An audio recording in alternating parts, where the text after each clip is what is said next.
One second. Okay. The stream is live now. Okay. Just a minute. I will introduce you first. No First, Dr. problem. Sadra There is no will start. rush. No problem. Uh, Okay.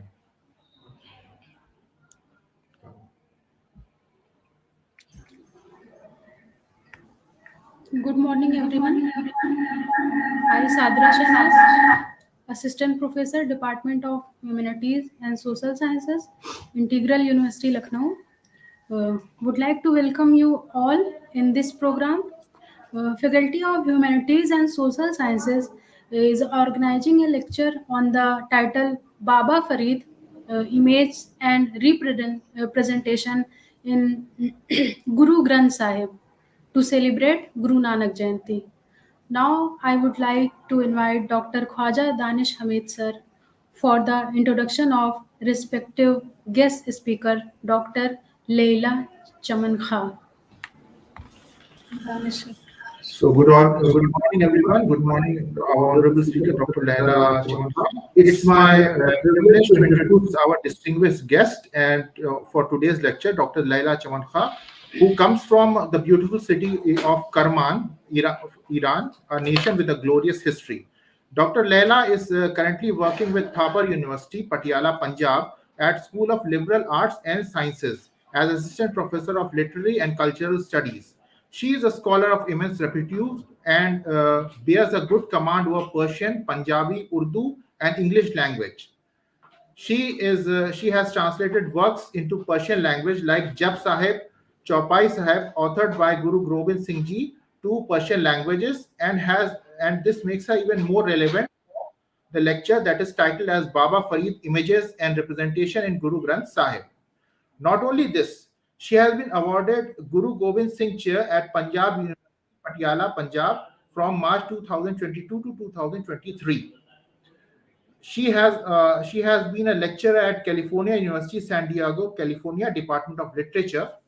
Side by side, she has presented several papers relating to political Islam, Shia Islam, Sufism, Sharia at Punjabi University, Middle East Center for Strategic Studies, Tehran, Iran, Indonesian Consortium for Religious Studies, Dayton Metro Library, Dayton, Miami University, Hamilton, Wright State University, Department of History, Dayton again, and her education is from she has educated herself from different countries. This speaks from a CV. Uh, if you look at her education, she has done a doctoral philosophy in Islamic studies. The concept of guardianship, that is walaya, in intellectual traditions in Iran from 1800 to 1899. This is from University of Exeter, UK, United Kingdom. University of Tarbet, if I'm pronouncing it correct, Tarbet Muraddis University, Tehran. She has done a Doctor of Philosophy in 2006. Her doctoral thesis is titled as Pahlavi Policies Towards Baha'i Minority, 1953 to 1979. Tarbet Murad, then the thesis of her MA is titled as Muhammad Reza Shah and the New Middle Class, 1953 to 1979. She has published and written extensively on political Islam, Shia Islam, and also on Baha'i version of Islam, which is properly, I don't know because I'm not an expert, which is something which is very close to Islam. And she has if I have to read the whole CV, it will take another 15 to 16 minutes to finish off her CV. And she has extensively written on Islam and political Islam. So without wasting any time, we will introduce I have introduced my guest. So some expectation which I had from Dr. Laila Chamanka from this lecture is that she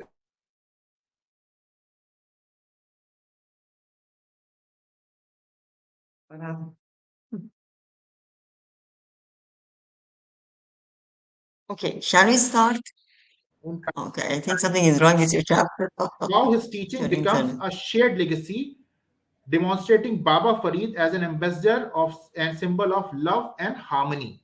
So, without wasting any time, I will request Dr. Sadra Shahnaz to introduce to allow the speaker in the studio. Thank you.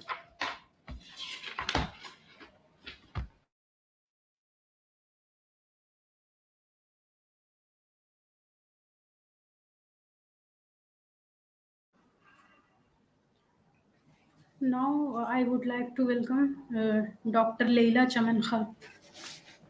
Now you can proceed with your lecture. Thank you, ma'am. Welcome, ma'am. Okay.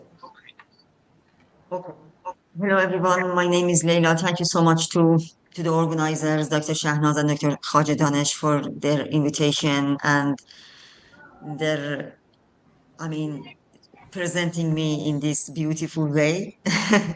Okay.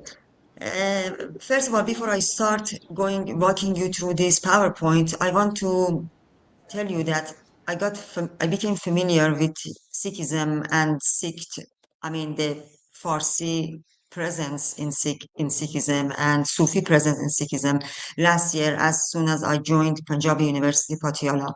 So, and since then I educated myself with this tradition because, as you know, Sikhism has an eclectic nature. So you need to know a little bit of other tradition that came together and share into this religion. Today I'm going to talk about Baba Farid, images and representation in Guru Granth Sahib. Okay. We all know Baba Farid, who he was, and to which Sufi silsila he belonged to. Baba Farid or Faridaddin Ganj Shakar or Shakar Ganj, which means that the treasure of sugar belonged to the Sufi movement of Chashtiye, which itself gains its name from the village of Chasht in today's Afghanistan. Although the main teachings of Chashtiye trace back to the Baghdadi Sufi Abu Ishaq al-Shami, the Sufi of the 3rd and 4th century of Hijri, who had been appointed by his master in Baghdad to travel to Chasht, one of the villages of Herat in today's Afghanistan, to teach people. Al-Shami founded Chashtiya there and became famous as the Khaja of Chasht or the Khaja of the people of Chasht. Khaja Moinuddin Chashti brought the Chashti teachings to Ajmer in today's Rajasthan for the first time. So Baba Farid's direct teacher and initiator into the Chashti movement was Khaja Qutbuddin Bakhtiyar Kaki, whom he met when Khaja was passing through Multan on his way from Baghdad to Delhi. One of the interesting points about Baba Farid is that he was the first Punjabi poet he was the first Punjabi who used poetry, the language of Punjabi, in order to communicate with people through the poetic style. So he is the first Punjabi poet. Because Farsi, Turkish, and Urdu were the dominant language of elite, both administrative, political, and literally. But he was the first person who used his vernacular Punjabi to recite poetry. We have 123 or 134 hymns composed together by him and are incorporated into Guru Granth Sahib. And from this perspective, he is one of those 15 saints whose name have come in this text. Baba Farid's image in Guru Granth Sahib is not just a Sufi image. He is being portrayed not as just a Muslim Sufi, but as a saint. He can represent another religion other than Islam.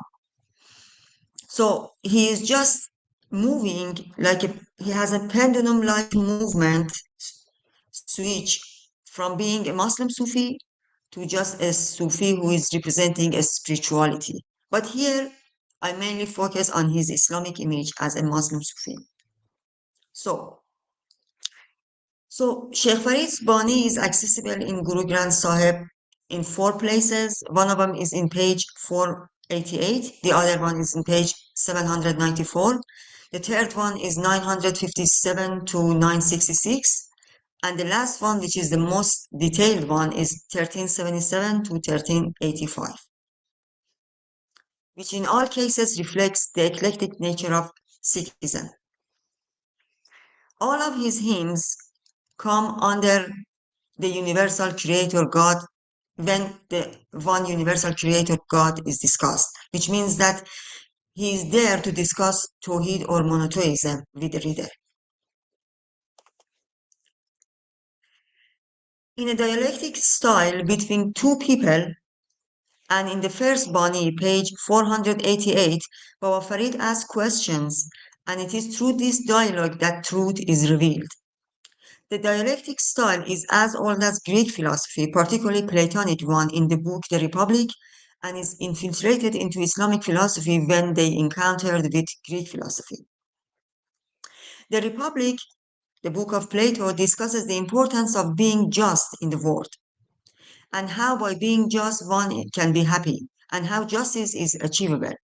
For which Plato replies that it is only through the establishment of the ideal city and the governance of philosophers that justice is possible. The same pattern, which is a dialectic style, is repeated here. However, the content is different. The content of the first Bani is Saada or happiness or felicity, and I'm going to discuss it here.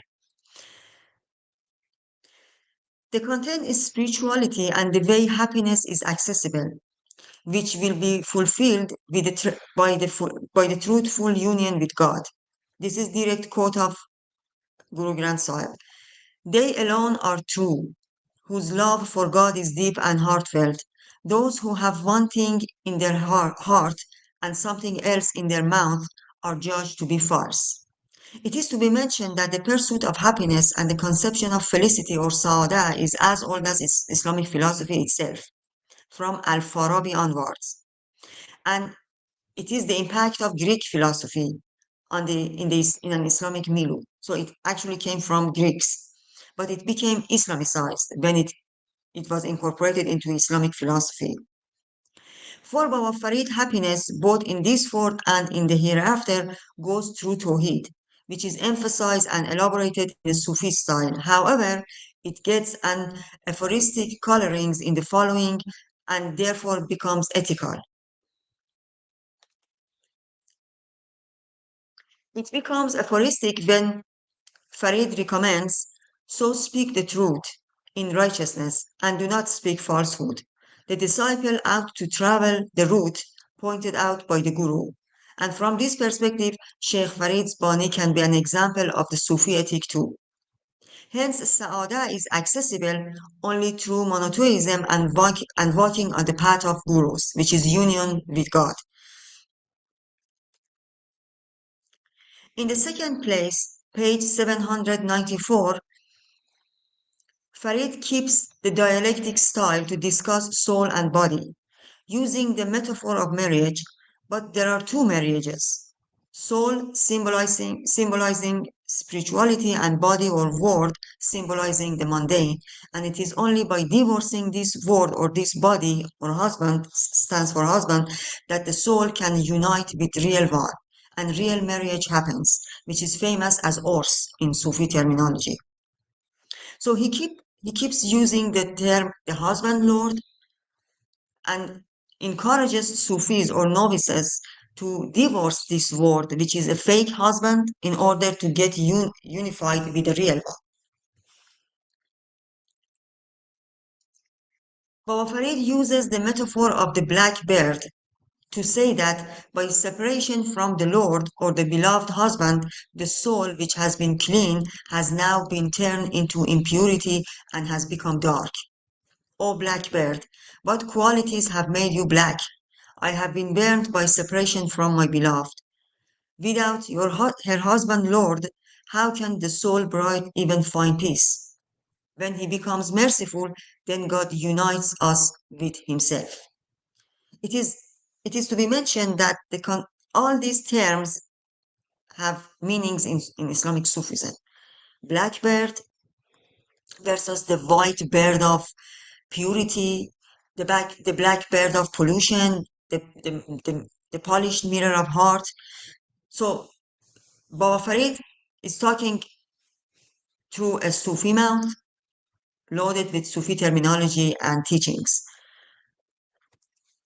One of the things Sikhism inherited from Islam is the notion of Tawheed, particularly the way Baba Farid describes it with divine names and attributes.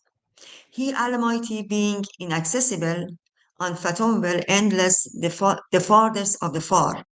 Needless to remind that according to Islamic tradition, the essence or Zat is not graspable by anyone, even prophets and angels, and that is why theophany is needed to explain creation. So Muslim philosophers, Sufis, and philosophers who had Sufi background or colorings since Ibn Arabi onward used the metaphor, used the example of theophany or manifestation or tajalli in order to explain the creation. They hardly use the word creation, they use theophany in order to explain how from one unified Zat or essence, creation which is multiplied happened. So Baba Farid, which is who lives at the time of Ibn Arabi without seeing him or having contact with him, uses the same thing. Baba Farid lived during Ibn Arabi and had the same ideas about Tawhid as him, as the first principle of Islam. However, it comes to gain a Sikh coloring when Farid says he reveals himself to the gurus, to the Gurmukh. And what is Gurmukh? Gurmukh, or the perfect guru, who is the first one revealing or manifesting God's hidden face, is equated to kalama, word, which is a central notion in Christianity. Sorry, there are a number of typos here. For instance, in the Bible, John, in the beginning was the Word, and the Word was with God, and the Word was God. He was in the beginning with God. All things were made through him, and without him was not anything made that was made. And Word is Jesus. So the eclectic nature of Sikhism, the true guru, the primal being, which is in Islamic philosophy is the first intellect or aql awwal. So here, the term first intellect or aql awwal, which is one of the fundamental notions of Islamic philosophy, becomes Gurmukh, or the first guru, or the perfect guru. And it is through guru, perfect guru or Gurmukh that creation happens. Starting with Al-Kindi, when he theorizes that there was a separate incorporeal and universal intellect known as the first intellect, it was the first of God's creation and the intermediary through which all other things came into creation. Also, the first emanated or Sadr Awwal. But here in Guru Granth Sahib, instead of first emanated, which is Islamic, or Sadr Awwal or first intellect, it is the perfect guru or Gurmukh. But the mindset and the tradition is very much Islamic philosophy and Islamic Sufism. In the Sufi tradition, the first intellect is equivalent of Al-Haqiqat al-Muhammadiyah. And in Ishraqi philosophy or Illuminationist tradition, it is called the first light or Nur Awwal.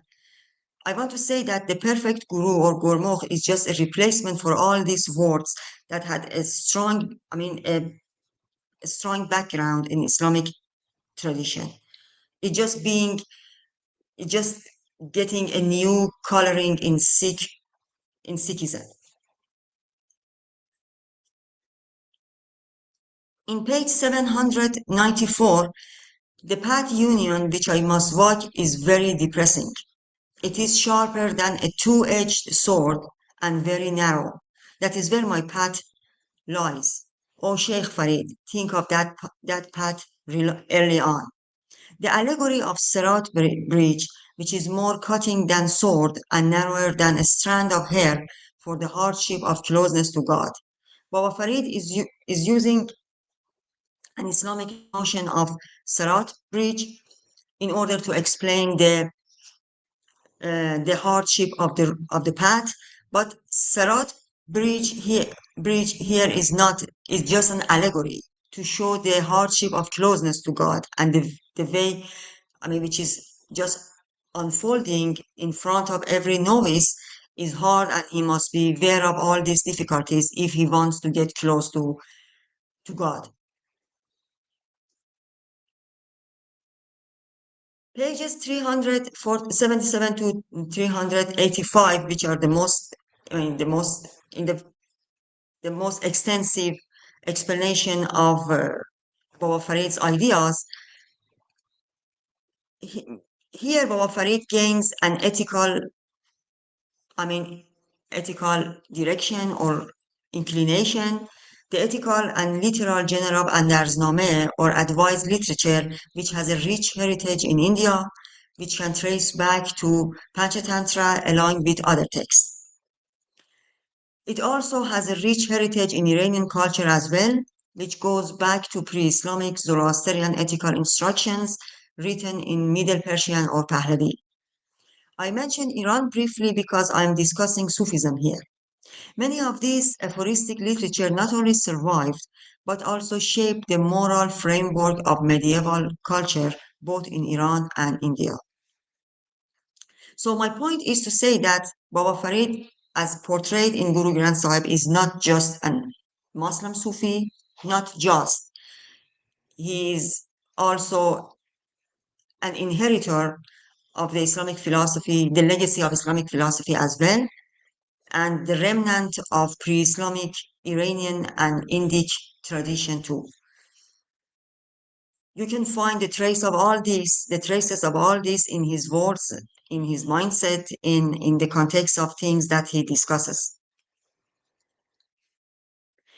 Their content is religious advices or practical and sensible wisdom or hikmah, which are expressed in the literary style of irony, metaphor, and allegory, such as the metaphor of husband for the dead or word dunya for marriage, which is typical in Sufi discourse. But according to the teachings of Baba Farid, one should be always married to his Lord by detaching himself or herself from this world. Sufi wisdom, both in India and Iran, cannot be detached from such a cultural context, which is much older than Islamic heritage. Here, and in the last part, Baba Farid's status as a Sufi is as important as his literary status as a Punjabi poet, and the first one, indeed.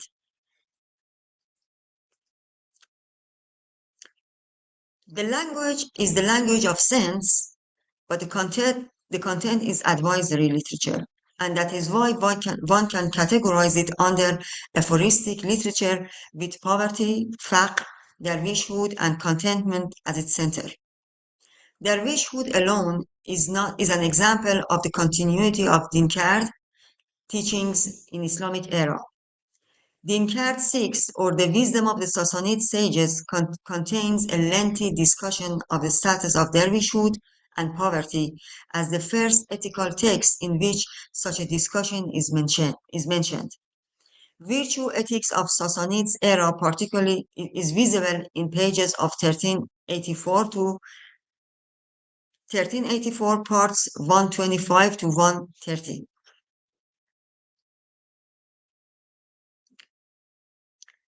A considerable section of Dinkard 6 is the appreciation of poverty as a special privilege, which not everyone can undertake. A direct quote from Shaul Shak, the translator of the text into English. This association of the term poor, which imply a certain sanctity and spiritual force, are connected with a tradition which invested such a meaning on the term already in the language of the Avesta and which continued down into the Islamic period under the form Darwish. In the Islamic period, this became part of the Judo-Christian tradition, which also provided antecedents in the same sense. So when Baba Farid uses the word darwish or poverty faqr and believers or the newcomers into this path to observe them as prerequisite, part of being a Sufi and being a good Sikh, these terms are not only as old as Sufism, but also they go way back to pre-Islamic Persian heritage. For instance, Zoroastrian ethical texts loaded with these, Indian ethical texts loaded with things such as dervishhood, poverty in different, although the terms are different.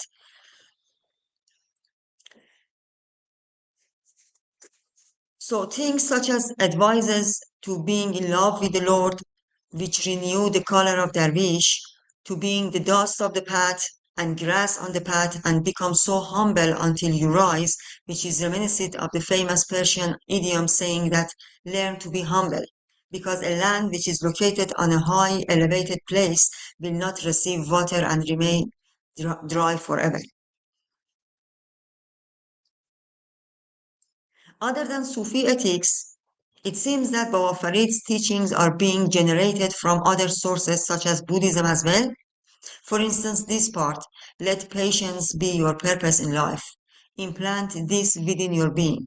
In this way, you will grow into a great river. You will not break off into a tiny stream.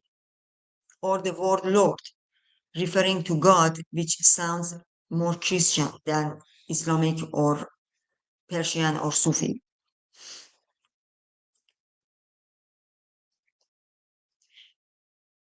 A polytheistic tradition to conclude Baba Farid's Bani, which is consisting of some 19 pages out of the outrageous 1430 pages of Guru Granth Sahib, is a successful union between Indic spirituality, revolving around themes such as the righteous judge of Dharma and alike, and Persian Sufi imaginaries and ethical instructions with notions such as meditation, austerities, self-discipline, and compassion at its center. And pertinent to this is the Islamic Tawheed, which is running through Bani like its spirit, the result of which is a polytheistic tradition which matches the eclectic nature of Sikhism. It also indicates how the message of Sufism is intertwined into the cultural fabric of Punjab. My point was to explain how Baba Farid is portrayed in Guru Granth Sahib. He is a Sufi, a Muslim Sufi from one hand, but he is not just a Muslim Sufi from the other hand. He's a saint who is carrying both Persian and Indian heritage and wisdom and bring them with him into Sikh tradition. Things such as poverty, dervishhood, they are not just Islamic Sufism. They can trace back to Zoroastrian heritage, and things like Dharma and yoga, of course, they are Indian things. But whatever it is, the result is a polytheistic tradition and matches the colorful nature of Sikhism. However, what is more Islamic in this, just Islamic in this painting, is the concept of Tawheed or monotheism. That is why Baba Farid is mentioned, appears in Guru Granth Sahib right after discussing God and one unified creator of the thing. So in order to understand him and his Bani, one needs to go beyond the words to understand, to grasp the intention of the author of the Bani and the mindset and philosophy behind every word, which is much older than, of course, Sikhism, which is compared to other religions, is completely new, and even Islamic Sufism, and even Islamic teachings and philosophy. My point was to show how Baba Farid's intellectual legacy gains its power and strength from other sources other than Sufism, and goes back to other traditions as well. Hope it has been clear to the audience, and I am ready for any question or comment that people may have.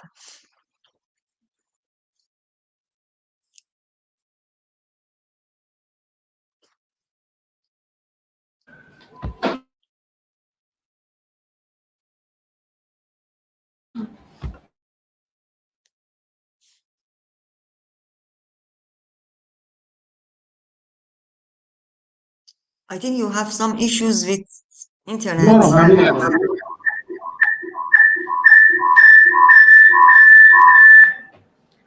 Thank you, ma'am. You're welcome. Now session is open for question answer round. Dr. Danesh told me that, does it take 1 hour? I said yes, but obviously it finished before 1 hour and it was just half an hour. Because these pages, I mean, it's just 19 pages. Baba Farid's Bani consisting of 19 pages out of 1,438, I think. So it's a small part of Guru Granth Sahib is Baba Farid. And I was very careful to avoid overreading No, or it was things. superb, ma'am. Superb. You were just perfect. Madam, I will ask permission from the chair to allow me to ask certain questions, which I have. Okay. I I think believe your I can voices ask. are echoing because maybe some Yeah, other. I believe that now it's I okay. think we should be mute. Okay, okay.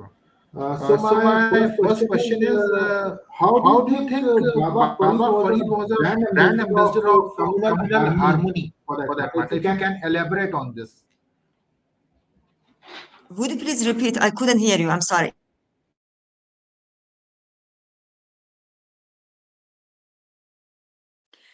Dr. Danesh, please repeat it for me, honey. I couldn't hear you. Ma'am, how do you think Baba Farid was a brand ambassador of communal harmony? If you can elaborate on this slightly more, peaceful coexistence and other things. Thank you so much. That's a very good question. Last year, when I was in Punjab University, there was a place. One of my colleagues told me that came to my room. I was in guest house. He said that, Leila, I want to take you to a shrine, Sufi shrine here on the campus, and I want you to. I'm just excited to show it to you. I said, oh, okay, let's go. I didn't know that on the campus we had a Sufi shrine on the campus of Punjab University. Let me write it down. Common harmony. And okay, we went there and we entered the room. It was green, and I saw something like a grave, something like a tomb. Sorry, something like a tomb with. I mean, the thing which is very typical of India. So we prayed. I respected it, and that's it. When I left the place, I asked my friend which Sufi he was. She said that I don't know. I said that, okay. And she said that I really don't know whether he was a Sufi or not.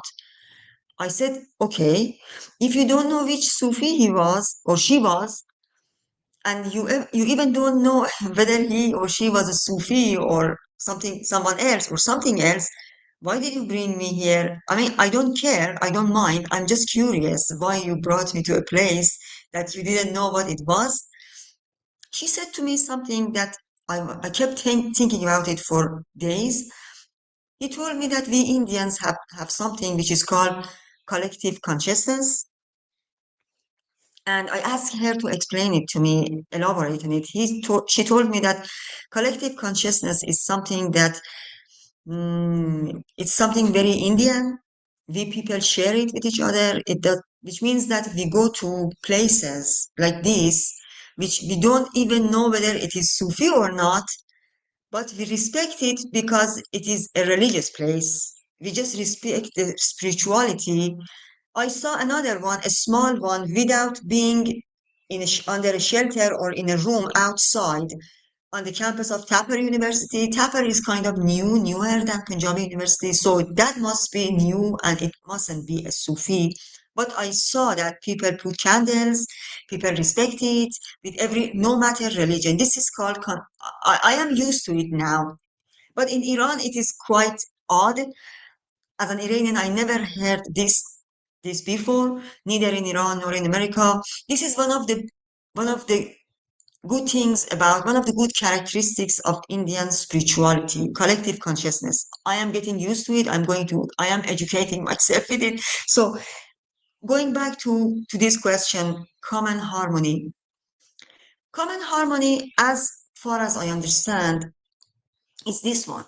Means that there is a harmony, there is a balance in spirituality which reflects itself in the personal or communal life of a believer or a nation or a community here in India or me as an Indian, for instance, that it is not necessarily Islamic, but it is Islamic.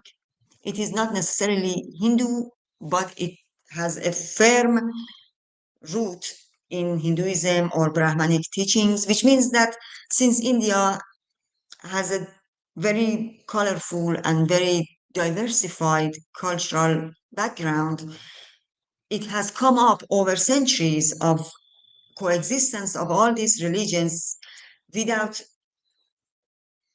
a negative manipulation of governments. It has come up with a sort of spirituality which is shared by all religions, no matter what it is. So from common harmony, I understand this collective consciousness or common harmony, which is not necessarily Islamic, Sufistic, Hindu, Buddhist, Persianate, etc., Persian, etc., etc. It, it is just a blend of all these, which gives a kind of meaning to life and to behavior of believers. It is ethical. And I think it is very dharmic because dharma means order of life. So it has a little bit of more than a little bit of dharma into it as well. But whatever it is very Indian and I didn't see it anywhere else. And Baba Farid here, he is Muslim Sufi, yes, but he is also a Punjabi. And I think even if he was not a Muslim Sufi, he was just a saint, the language was more or less the same, more or less, because other than Tawheed, the language was more or less the same because, I mean, Iran has been here, Iranian culture has been here for a long time in Punjab. Farsi has been here. So Sufism has come to India with the help of Farsi as a language. The language was Persian. So it brought with itself a number of things. Hinduism has been here, Buddhism, all this mixed and come up with a common harmony. So Baba Farid is both a Muslim Sufi and he can be a non-Muslim saint, but more or less the same language. Hope it is clear to the Ma'am, one more question I customers. will be liking you to answer. Yes, please. Madam, what do you think you carry from this enlightening lectures of yours to your home town in Karman and your home country, Iran, for that matter? That's a very tricky question. First of all, sadly, I haven't been in that city for 11 years. I am away from it. I have been out of Iran for more than a decade already. So, and I'm not sure if I go back to Kerman very soon. Kerman I mean, after Khorasan, and Khorasan is famous, right? A part of Khorasan is today's Afghanistan. And Fars is the third province with a strong Sufi heritage. So we have a Sufi Nematullahi Sufism in Kerman, which some of them, I mean, a number of Sufis emigrated to India and settled down in Deccan. Bahmanis in Deccan were inspired by Nematullahi Sufism in Kerman. Anyways, what I take a lot of stuff from India to Kerman whenever I go back, which is not in near future because I like India. I still want to be in India. I carry a lot of things. I I I wish many Iranians had a chance to travel to India to educate themselves. I'm serious about it. I'm not flattering you because in, Indian intellectual heritage is very rich. And unfortunately, since after the revolution of 1979, Iran's balance, because Iran is multicultural, kind of, but definitely less than India. Definitely less than India. It is not as strong as multiculturalism of India. That used to be, but with the revolution, things went to a different direction, to more homogeneity and more, mm, I mean, being just one voice and not different voices of Iranian culture. So if I could take something from India as a gift and put it in my luggage to Iran was multiculturalism of India, definitely, because it is, to me, it's very indigenous, although it is fragile at some points in some places if any government manipulates it.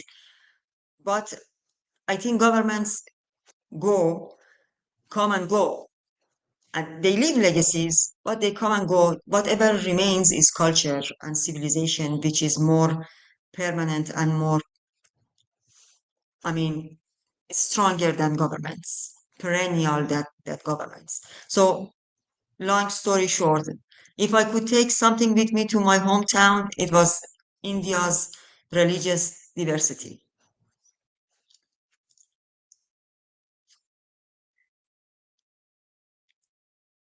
I'm drinking.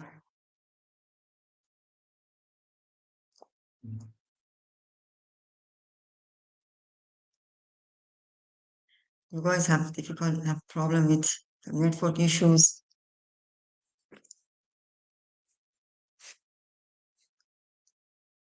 I think we should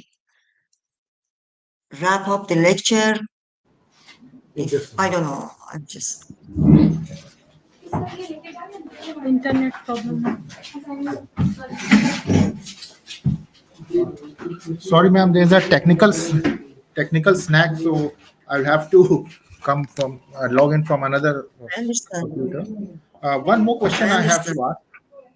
to ask. Sorry for this inconvenience. Uh, does Guru Granth Sahib mention about something about the travelogues of Baba Farid to Jerusalem, for that matter? Jerusalem. We know that Baba Farid traveled to Jerusalem and he has a sarai or lodge there. I didn't see it. I didn't read. I didn't read the whole Guru Granth Sahib because I didn't have time and it is a huge text. But in the Banis of Baba Farid, there is no mention of Jerusalem.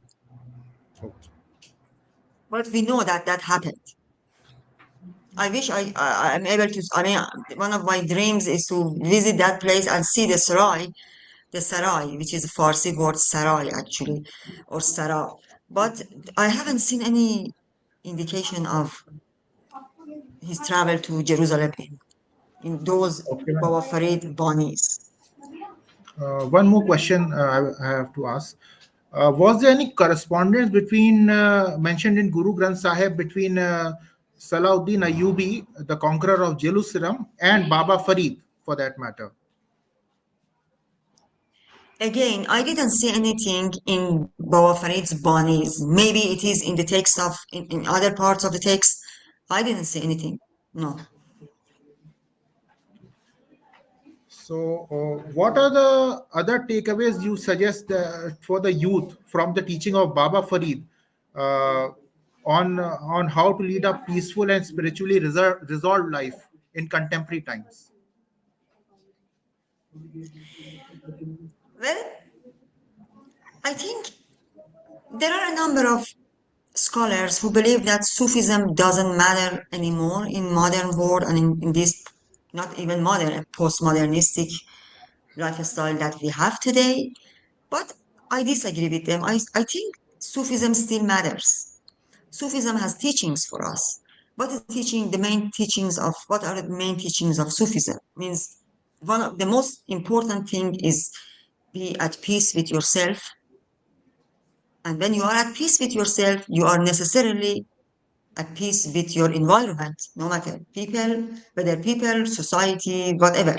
This is the first point. So it still matters. And actually, this is very important question these days with the things that happen around us. Modern world steals our peace from us because it's hectic, it's very competitive. I think actually Sufism matters a lot and has a lot of teachings and a lot of instructions for us to live both ethically and peacefully. One of them is this one. The second one is harmony. When you are at peace with yourself, you have a harmonious life. I think Sufism if can help us to actually reduce the pressure of modern world on our life. I am not advising here going and take refugee into these Sufi sarais or shelter or lodges, or it is not possible these days. But you can take Sufi ethics and morality to have a better life, to have a more peaceful life and more friendly life and respectful life with your fellow humans and with your environment. And it actually matters a lot these days with these crazy things happening around us. Yeah. Now another question I have, this which is slightly related to the golden ages. Ma'am, how did the mystic Sufi teachings of Baba Farid survive the golden age of Islam, where rational sciences were proving to be more convincing to the general masses than the blind faith over God? Means rationality prevailed, and the scientific age prevailed over blind faith over God. So how did Baba Farid manage that things? Yeah. Okay, because Baba Farid, like many other Sufis, managed to survive because it was relevant. Rationality is one thing, Sufi teachings or Sufi lifestyle is something different, and it is up to you which of them you choose. You can choose rationality, both, I mean, medieval rationality, which was more religious and had actually a little bit of Sufism into it, like Avicenna. Avicenna is the symbol of rationality in Islamic medieval period, golden age of Islam. But in one of his books, Isharat and Tanbihat, he has a big part on mysticism and Sufism, etc. So I don't want to, I mean, go away from the discussion. It's up to you what you choose. If you choose rationality, then you are okay with whatever you choose. If you choose Sufism, you can go to Baba Farid and many others, hundreds of other Sufis in Iran, India, Minor Asia, Turkey, Indonesia. But I think these two are not contradictory. You can still be a rational person. You can follow the teachings or the voice of your intellect, but adhere to Sufism as well. I myself do not see any contradiction between them. Again, Avicenna was one of them. I mean, many rationalists or many philosophers saw contradiction between them and wanted to stay away from Sufi tradition. One of them is Al-Farabi or Al-Kendi. But to me, Avicenna is a good example that you can still be a rationalist, the pinnacle of rationalism, and be and have Sufi attitudes and interests as well. I don't think there is any contradiction between them. Uh, Another question, ma'am, that arises to my mind after listening to this answer of yours. Do you think that the teachings of Baba Farid in certain ways was a counter-revolutionary teachings to the Islamic Golden Age? Means some way they were countering and they were, they were trying to create a negotiable area, but unfortunately it couldn't be created. I don't think Baba Farid. I mean, I want to answer your question by a question. Why do you think Baba Farid was a reaction to Islamic golden ages? I mean, Uh, he's Sufi Muslim. He's on the on the tradition of continuation of Islamic tradition into Indian subcontinent, and I don't see any contradiction between his ideas, and Islamic golden ages. Ma'am, I'm referring to, since you were asking me this question, I'm referring to the factions of Mutazilites and Asharites, because Mutazilites believe that Quran is a revealed book, and Asharites believe that Quran is a compiled book. Means Asharites were saying that they're giving preference to logic and rationality over Quran, and the Mutazilites were giving spirituality preference. Okay, vice versa, if I'm not wrong. Vice So this, versa. in this context, I was asking. No, I don't think Baba Farid goes to this debate between Ash'arites and Mu'tazilis. No, he stays away from them because Mu'tazilis and Ash'arites they are mutakallamun, they are theologians, right? Rational theology or kalam. He is a Sufi. Sufis, at some point, some of them, it's very personal. Some Sufis were inspired by the tradition of mutakallamun or theologians, mostly Ash'arites and not Mu'tazilis, mostly Ash'arites. But in case of Baba Farid is very Indian, and the debate of or the conflict between Ash'arites and Mu'tazilites didn't have that footprint in Indian cultural stuff as much as it did, for instance, in Iraq, in today's Iraq, in Baghdad or in Persia. So Baba Farid stays away from this tradition. And the word Quran is not mentioned in his Bani at all. It's a different story. Okay. Now, ma'am, some question that are slightly out of context, if it doesn't bother you, ma'am. Since you No, have no. The previous one was also out of context. Okay, go ahead. sorry. Ma'am, since you have worked extensively on Shia Islam and political Islam for that matter, if you, matlab, I just want to ask that this white revolution in your country, just was curious to know, this white revolution in your country that started by Shah Reza Pahlavi of Iran was meant to attacking the feudal economy that was in which ayatollahs and that is the clergy and the feudal lords were in alliance with.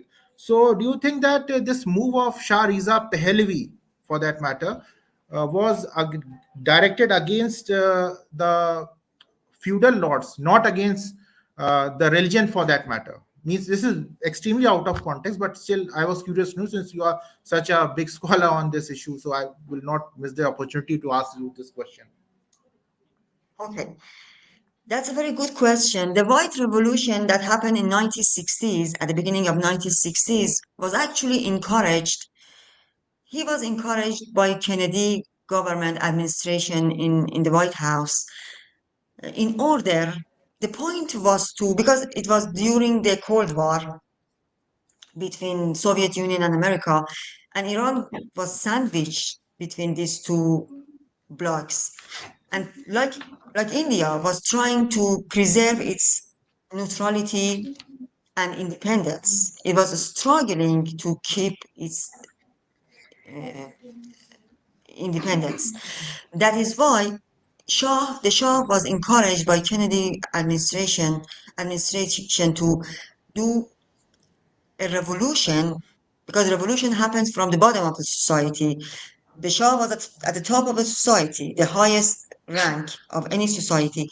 He was encouraged to do this revolution in order to stop any possible communist revolution. That was the point of the White Revolution. They call it White Revolution because they wanted to avoid any red revolution of communist revolutions. They are red revolutions, right? The color of communism, Soviet Union was red. And the color of green, for instance, is an Islamic one. So white revolution means the revolution that is done by the Shah of a country to stop or avoid any kind of bloody red revolution of communism, socialism, Marxism, etc. That was the point. And yes, of course, that revolution was against the power and the wealth of feudals, zamindar.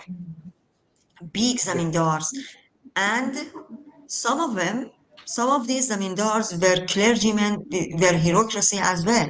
So in some cases, in few cases, you were not able to distinguish between, okay, which of them is feudal, which of them is feudal and bureaucracy or clergymen. So at some points, the borders, the boundaries were not clear. So when this revolution happened, it was in favor of the peasants, but it was against the power and the influence, political influence of feudals and bureaucracy. And it was a big mistake, in my opinion, because it made them, because when they were just like, imagine a spine in a body.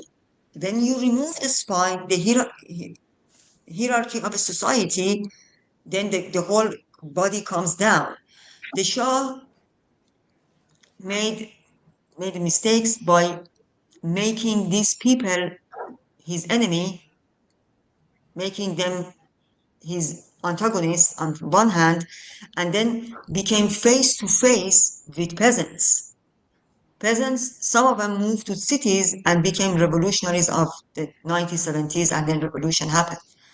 So that revolution was not a good idea and brought about so many difficulties and resentments among feudals and clergies.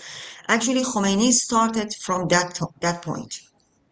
because Islam allows ownership of big lands, and Islam is against communism of any kind. It believes that as a human being you can have as much as land as you have, as you want. So Hmm. Shah Sadhana, put himself face to तुम्हारे face pass with नहीं। feudals, with मैं bureaucracy, and with the peasants. क्या क्या discuss हुआ अच्छा ठीक है बोल देंगे आप। हम्म, ठीक, ओके, अच्छा डिस्कस क्या हुआ वो तो करेंगे। Just a minute. So, thank you, ma'am, for such an enlightening lecture which you have given, in which we have discussed about Tawheed, Sikhism, Christianity, Chishti lands of Sufis, and how this Kalima factor that was incorporated from Christianity, Gospel of Saint John's, verse number 1.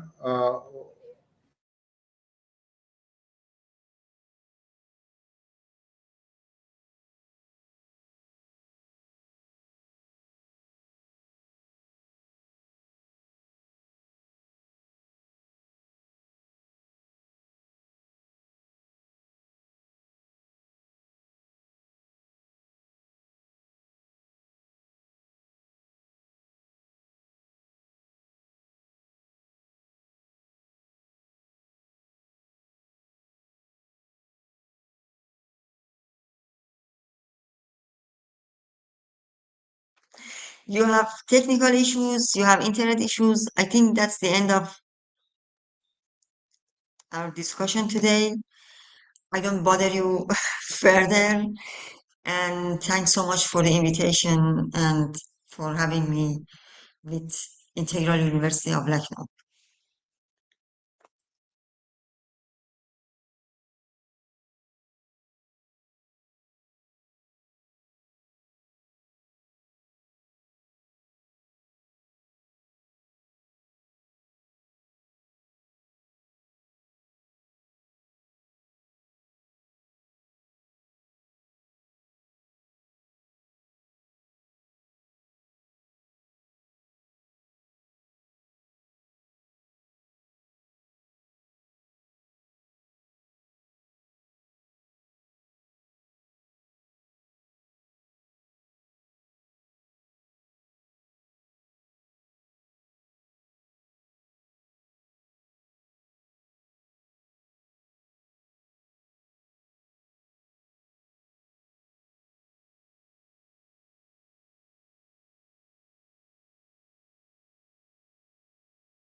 क्योंकि ध्यान से नहीं connect कर रखा था live है It is live.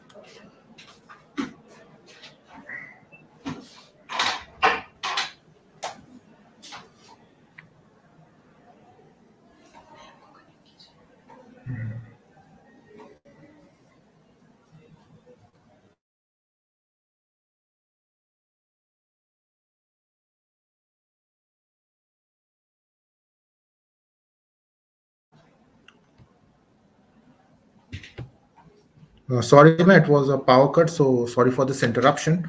So it was a very beautiful and very informative lecture, and ma'am, we have gained immensely from this lecture, and you have explained how communal harmony is the real motto of all the Sufi saints, how Sufism brings people together, and how Sufism That's is right. acting like a humanitarian bridge between different communities and different religion for that matter.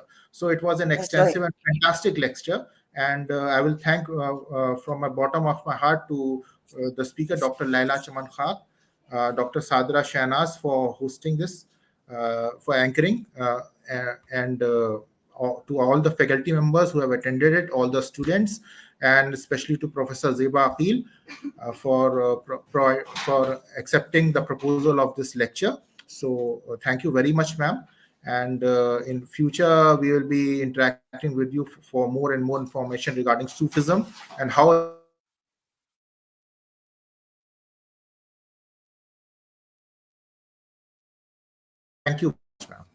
Thank you so much, ma'am. Thank you. It is my pleasure to be with you. I wish I was able to come there, being on the Sure. campus, the department, talking to, I mean, face to face, definitely better than this, I mean, disappointing way of communication. Yeah, But we didn't have any other choice.